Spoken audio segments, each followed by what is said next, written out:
কোটি ভক্তের হৃদয়ে হঠাৎ যেন বিষাদের সুর। যে জাদুকরী কণ্ঠের প্রেমে মগ্ন পুরো উপমহাদেশ, সেই কণ্ঠ আর শোনা যাবে না সিনেমার পর্দায়। ক্যারিয়ারের মধ্য গগনে থেকে প্লেব্যাক থেকে অবসরের ঘোষণা দিলেন সঙ্গীতের রাজপুত্র অরিজিৎ সিং। গত ২৭ জানুয়ারি এক আকস্মিক বার্তায় অরিজিৎ জানান, ভবিষ্যতে সিনেমার জন্য আর কোনো নতুন গানে কণ্ঠ দেবেন না তিনি। এই সিদ্ধান্তে সঙ্গীত জগতে যেমন শোকের ছায়া নেমেছে, তেমনি নেটিজেনদের একাংশ মেতেছে ট্রোল ও সমালোচনায়। তবে সমালোচকদের কড়া জবাব দিয়ে সোশ্যাল মিডিয়ায় একটি দীর্ঘ পোস্টে শিল্পী লিখেছেন, এই পৃথিবী বড়ই নিষ্ঠুর। আমি কৃতজ্ঞ শুধুমাত্র আমার প্রকৃত শ্রোতাদের কাছে, যারা কেবল সমালোচনা করেন তাদের এড়িয়ে চলতে চেয়েছেন তিনি। অরিজিৎ আরও পরিষ্কার করেছেন যে এখনই তার কণ্ঠ পুরোপুরি থেমে যাচ্ছে না।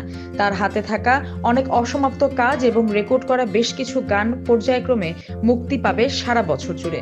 ভক্তদের নতুন বছরের শুভেচ্ছা জানিয়ে অরিজিৎ তার পোস্টে লিখেছেন, আমি আনন্দের সঙ্গে জানাচ্ছি যে নতুন আর কোনো প্লেব্যাকের দায়িত্ব নেব না, এখানে শেষ করছি। এটি ছিল এক দুর্দান্ত জার্নি। সুরের জাদুকরের এই বিদায়ে সঙ্গীতাঙ্গনে তৈরি হলো এক বিশাল শূন্যতা।